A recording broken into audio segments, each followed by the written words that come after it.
Olha, portabilidade. Cada vez mais usuários de planos de saúde vêm procurando por ela, ou seja, mudar de um plano para outro, né? E para você, de repente, pagar menos ou ter uma vantagem maior no outro plano.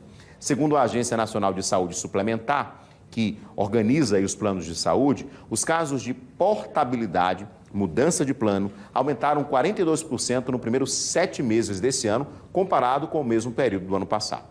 O Neto Mota vem agora ao vivo e vai trazer para a gente informações exatamente sobre isso, porque a gente sabe, Neto, que para você fazer uma mudança, uma portabilidade do celular, você já ficou mais fácil agora, mas a gente tem aquela resistência, né, das operadoras. Imagina trocar de plano de saúde. Mas dá para fazer, né, Neto? Dá sim. Edson Moura, você falou tudo. Imagina só o trabalho que a gente tem em relação à portabilidade de uma operadora para outra de telefonia móvel. Imagina quando se fala em plano de saúde. Mas a portabilidade do plano de saúde já existe há um tempo. Eu estou aqui ao lado do doutor Juliano Pessoa, que vai nos explicar melhor. Doutor, boa noite. Como é que funciona essa portabilidade? Porque tem muita gente que não sabe que esse serviço existe. Exato. Boa noite, Neto, boa noite, Edson, e a todos que nos assistem. Na realidade, isso é comum, né? E, por incrível que pareça, esse ano de 2021, nos últimos meses, nós tivemos um aumento de mais de 40% da utilização dessa possibilidade, né? Em 2019, nós tivemos uma alteração legislativa. Antes, nós só podíamos fazer a portabilidade do plano individual e familiar. Hoje é possível também nos planos coletivos e empresariais. Então as pessoas, acredito eu, que por conta desse período difícil que nós estamos passando, economicamente falando, né, por conta da pandemia, muita gente está migrando para planos mais acessíveis, né, mais baratos. E aí o interessante é que ele pode, sim, de fato, levar consigo as carências que já foram ultrapassadas naturalmente, né? Só que ele tem alguns requisitos que ele precisa seguir. Então, por exemplo, se for a primeira portabilidade, ele tem que ter no mínimo 2 anos no plano atual, tá? Porém, se ele tiver tido alguma questão de doença pré-existente, isso passa para 3 anos. Se for a segunda portabilidade, isso cai para 1 ano ou 2, onde era 3. Então, ou seja, existem essas regras. Além disso, ele precisa estar adimplente, né, naturalmente, e o plano precisa estar ativo.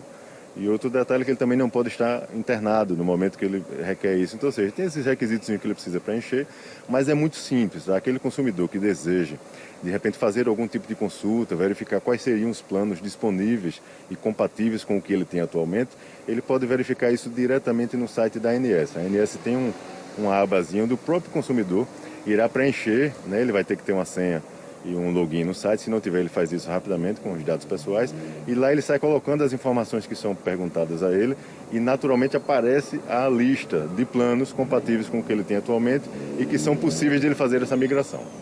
Doutor, a portabilidade da telefonia móvel ficou ainda mais fácil nos últimos tempos, desde quando ela foi lançada, porque as operadoras podem oferecer muitas informações, praticamente todas, para que a outra operadora assuma. É assim com os planos de saúde também ou o processo é mais demorado? Não, o processo é simples, tá? Agora sim, a única burocracia que a gente encontra um pouco maior é quando o consumidor pretende migrar para um plano coletivo por adesão ou um plano empresarial. Esse, de fato, ele tem alguns requisitos a mais e alguma documentação maior que é solicitada. Se for um plano individual e familiar, ou seja, aquele usuário que trata diretamente do seu plano, ele é bem mais fácil, de fato, é bem mais prático, ele vai ao site da ANS, ele consegue já de forma prática lá e objetiva verificar quais são os planos compatíveis com o que ele tem atualmente, ele consegue fazer isso diretamente no site da ANS, não tem nenhuma burocracia. Se ele precisar saber alguma informação adicional, né, é importante que ele busque contato com a sua operadora ou até mesmo com a própria Agência Nacional de Saúde Suplementar. A ANS ela tem essa relação direta com os consumidores, com os beneficiários de plano de saúde, e se ele tiver alguma dúvida, ele pode reportar isso para a ANS irá contactá-lo e dirimir essa dúvida que ele caso tenha. Doutor Juliano, muito obrigado. Edson Moura, informações importantes em período aí, ó, que muito se fala em relação à saúde. Volto para você.